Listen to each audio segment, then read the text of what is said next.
Hello student, कैसे हैं आप सभी। आशा करता हूँ सभी फिट होंगे। प्यारे बच्चों, इस वाले वीडियो में हम लोग एक्सरसाइज 10.2 का क्वेश्चन नंबर 1 और 2 दोनों सॉल्व करेंगे।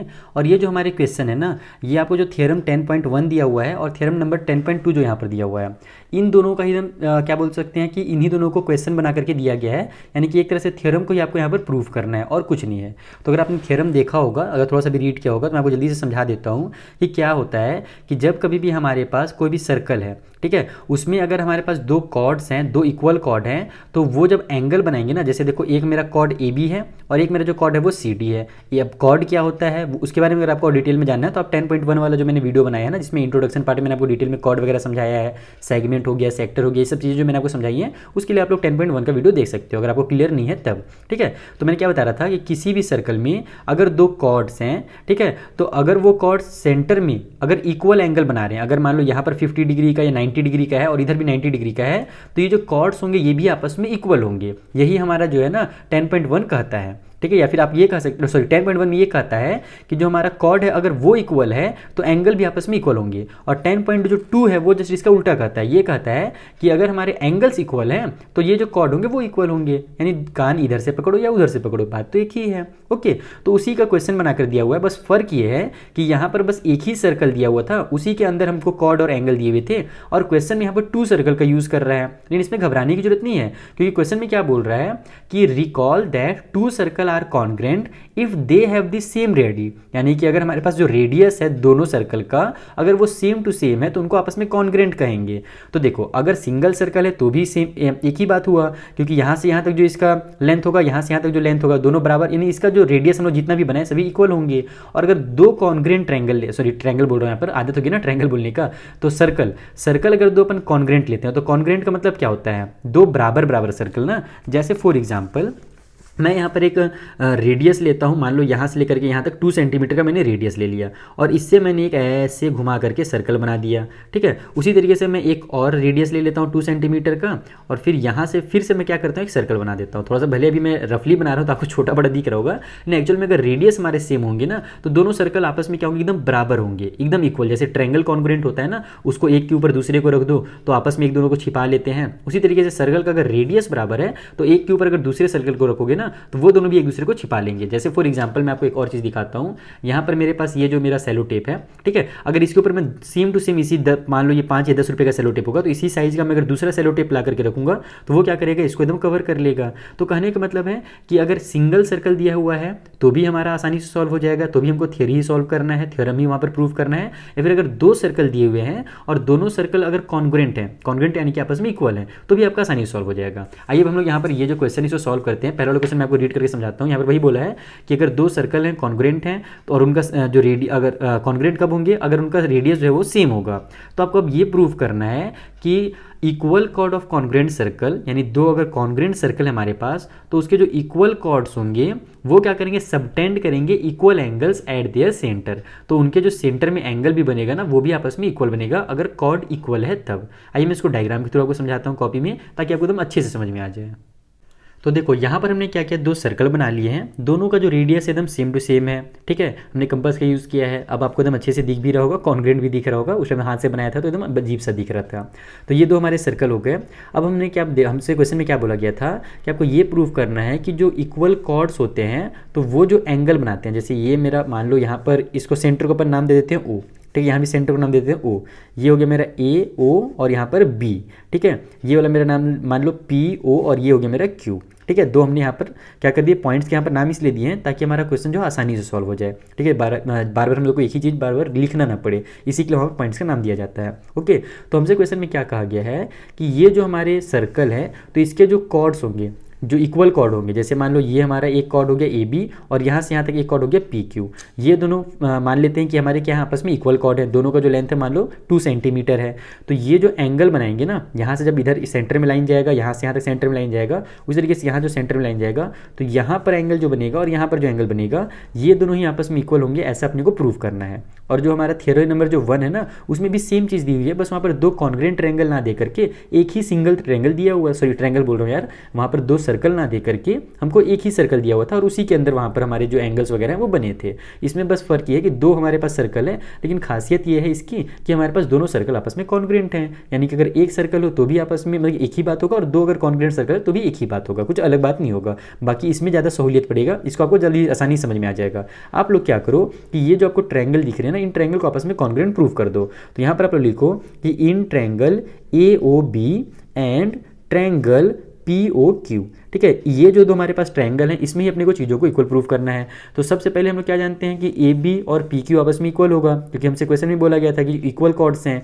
तो यहाँ पर आप लोग लिखो कि जो AB है वो इक्वल है PQ का, और AB और PQ आपस में क्यों है, क्योंकि हमें ये क्वेश्चन में गिवन है। आप लोग शॉर्टकट में इसको गिवन भी लिख सकते हो या फिर इक्वल कॉर्ड्स वगैरह भी यहाँ पर लिख सकते हो। उसके अलावा जो मेरा AO है और यहाँ पर जो मेरा PO है ये भी आपस में इक्वल होगा। क्यों इक्वल होगा, क्योंकि हमने क्वेश्चन में ये भी तो बोला था ना कि हमारा जो रेडियस है वो आपस में क्या है, इक्वल है, और दोनों तो कॉन्ग्रुएंट ट्रायंगल है। सॉरी, ट्रायंगल बोलने की आदत हो गई यार, सॉरी यार। यहाँ पर दोनों हमारे क्या है, कॉन्ग्रुएंट सर्कल है। तो कॉन्ग्रुएंट सर्कल है तो इसका मतलब रेडियस जो होगा आपस में इक्वल ही होगा। तो ये मेरा OP भी रेडियस है और क्या बोल सकते हैं आप लोग, OA जो है वो भी रेडियस है। यहाँ पर मैं लिख देता हूँ AO is equal to PO, और दोनों आपस में इक्वल क्यों हैं, क्योंकि दोनों हमारे रेडियस हैं कॉन्ग्रुएंट सर्कल के। तो यहाँ पर आप लोग लिखो रेडियस ऑफ कॉन्ग्रुएंट सर्कल, ठीक है। तो यहाँ पर कॉन्ग्रुएंट सर्कल के रेडियस हैं, इसीलिए ये दोनों आपस में इक्वल होंगे। सेम टू सेम उसी तरीके से BO और जो QO होगा वो भी आपस में इक्वल हो जाएगा।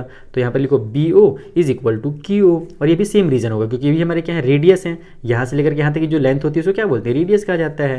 तो ये भी आप लोग सेम यहाँ पर रीजन उतार देना। ओके, तो अब आपको दिख रहा होगा कि ये वाला साइड, ये साइड और ये साइड, तीनों साइड आपस में क्या है, एक दूसरे के आपस में इक्वल हैं। तो साइड वाले रूल से हमारा दोनों ट्रायंगल क्या होता है, कॉन्ग्रुएंट होता है। तो यहाँ पर आप लिखो सो हमारा जो ट्रायंगल AOB होगा वो यहाँ से कॉन्ग्रुएंट प्रूफ होता है दूसरे वाले ट्रायंगल POQ के, और दोनों अगर क्या कॉन्ग्रुएंट हैं तो उसके जो करस्पॉन्डिंग पार्ट्स होंगे यानी जितने भी एंगल्स होंगे वो भी क्या होंगे, आपस में इक्वल होंगे। यानी कि मेरा जो एंगल AOB होगा, इस वाले का एंगल AOB जो होगा वो इक्वल हो जाएगा हमारे एंगल POQ के, एंगल POQ का। और यही तो अपने को प्रूव करना था कि ये दोनों आपस में इक्वल है। और इक्वल क्यों होंगे, तो इसको अपन बोलते हैं CPCT, है ना, यानी कि शॉर्टकट में corresponding part of congruent congruent triangle होता था CPCT ना, यहाँ पर वैसा नहीं है, ये होता है corresponding part of congruent triangle, ठीक है। यानी कि जो हमारे दो ट्रायंगल हैं कॉन्ग्रुएंट ट्रायंगल, उसके ही ये जो एंगल्स है ना ये क्या है, करस्पॉन्डिंग पार्ट है। उसी तरीके से ये वाला एंगल और ये एंगल भी आपस में इक्वल होगा, लेकिन वो सब अपने को बताना नहीं था, अपने को सेंटर वाले एंगल से मतलब था,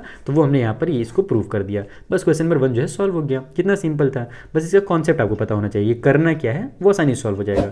चलो दूसरा जो क्वेश्चन है ना उसे भी सॉल्व कर लेते हैं। So the second question is also similar, ये एकदम सिमिलर है हमारे क्वेश्चन नंबर 1 की तरह। यहाँ पर बोल रहा है कि prove that if chord of a congruent circle subtended equal angle, यानी जो कॉर्ड्स हैं अगर वो इक्वल एंगल्स बना रहे हैं एट देयर सेंटर, उनके सेंटर में, तो then the chords are equal, तो कॉर्ड्स होंगे वो इक्वल होंगे। क्वेश्चन नंबर 1 में क्या बोला था कि कॉर्ड्स इक्वल हैं, आपको ये प्रूव करना है कि एंगल्स जो बनेंगे सेंटर में वो इक्वल होंगे। यहाँ पर बस कान को घुमा करके पकड़ा गया है। इसमें बोल रहा है कि जो कॉन्ग्रुएंट दो सर्कल हैं उसमें जो एंगल्स बना रहे हैं ना कॉर्ड सेंटर में, वो जो एंगल्स हैं वो इक्वल हैं, आपको यहाँ पर कॉर्ड को इक्वल प्रूव करना है। ओके, तो ये मैंने जैसे वो बताया कि 10.1 और 10.2 जो हमारा थियरम था ना, उन्हीं दोनों को उतार करके यहाँ दिया हुआ है। ये हमारा 10.1 का थियरम बन गया, हमारा सॉल्व हो गया। अब इसको हम लोग 10.2 हमारा थियरम है उसके तहत सॉल्व करेंगे। बस यहाँ पर हम लोग क्या करेंगे, कॉन्ग्रुएंट प्रूफ कर देंगे ट्रायंगल बना करके, और वहाँ से हमारा जो साइड होगा यानी जो कॉर्ड्स होंगे वो आपस में इक्वल प्रूफ हो जाएगा CPCT से। आइए कॉपी में समझाता हूँ कैसे करना है। तो देखो हमने यहाँ पर फिर से सेमी सर्कल बोल रहा हूँ, इक्वल सर्कल बना लिया है जो कि आपस में कॉन्ग्रुएंट सर्कल है ना, इनका जो रेडियस है वो आपस में इक्वल है। इस बार हमसे बोला गया है कि जो सर्कल के सेंटर में हमारे पास जो एंगल बने हुए हैं ना ये आपस में इक्वल हैं। आपको ये प्रूव करना है कि ये जो मेरा AB कॉर्ड है और यहाँ जो PQ कॉर्ड है ये आपस में इक्वल है, ये अपने को प्रूव करना है। तो हम लोग सेम वही काम करेंगे, लिख लेंगे in triangle AOB and triangle POQ। अब इन दोनों ट्रायंगल में हम लोग क्या देखते हैं कि हमारा ये जो OA है पहले जैसे हुआ था AO, और यहाँ पर जो PO है ये आपस में इक्वल है, जैसे कि मैंने पहले बताया था। तो वो लिख लो आप लोग AO is equal to PO। क्यों इक्वल है, क्योंकि हमारे कॉन्ग्रुएंट ट्रायंगल के रेडियस है दोनों। यहाँ पर आप लोग लिख लो रेडियस ऑफ कॉन्ग्रुएंट ट्रायंगल बोलने की क्यों मुझे आदत लगी यार, सर्कल है ये दोनों, कॉन्ग्रुएंट सर्कल है। कॉन्ग्रुएंट हम लोग बार बार ट्रायंगल ही पढ़ते हैं ना, सर्कल बहुत कम कॉन्ग्रुएंट पढ़ते हैं, इसीलिए मैं बार बार वहाँ पर कॉन्ग्रुएंट सर्कल बोल दे रहा हूँ, सॉरी ट्रायंगल बोल दे रहा हूँ। तो मेरा AO और PO इक्वल हो गया। दूसरी चीज़, हमको ये वाला एंगल और ये वाला एंगल क्वेश्चन में ही बोला है कि आपस में इक्वल है, ऐसा क्वेश्चन में ही कहा गया था कि एंगल्स आर इक्वल। तो हम लोग लिखेंगे कि एंगल जो मेरा AOB है वो इक्वल है मेरे एंगल POQ के। और ये कैसे पता चला, तो ये अपने को क्वेश्चन में गिवन था, तो शॉर्टकट में बस गिवन लिख दो। दूसरा चीज़ जो हमारा है वो बी ओ और क्यू ओ ये आपस में इक्वल है, तो लिख दो इसे भी कि बी ओ जो है वो इक्वल है क्यू ओ का, क्योंकि ये भी हमारे क्या है, रेडियस हैं। ये वाला जो स्टेटमेंट है वो यहाँ पर उतार देना, रेडियस हमारे हैं कॉन्ग्रुएंट सर्कल के।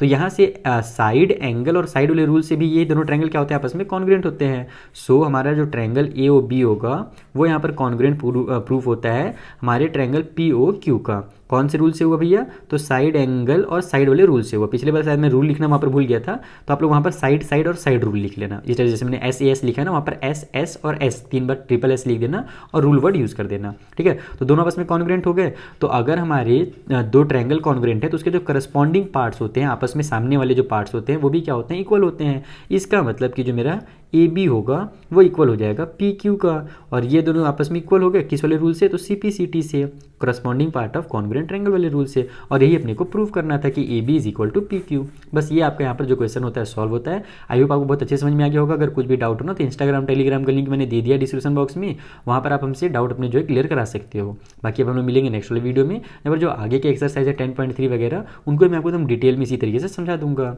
Thank you for watching.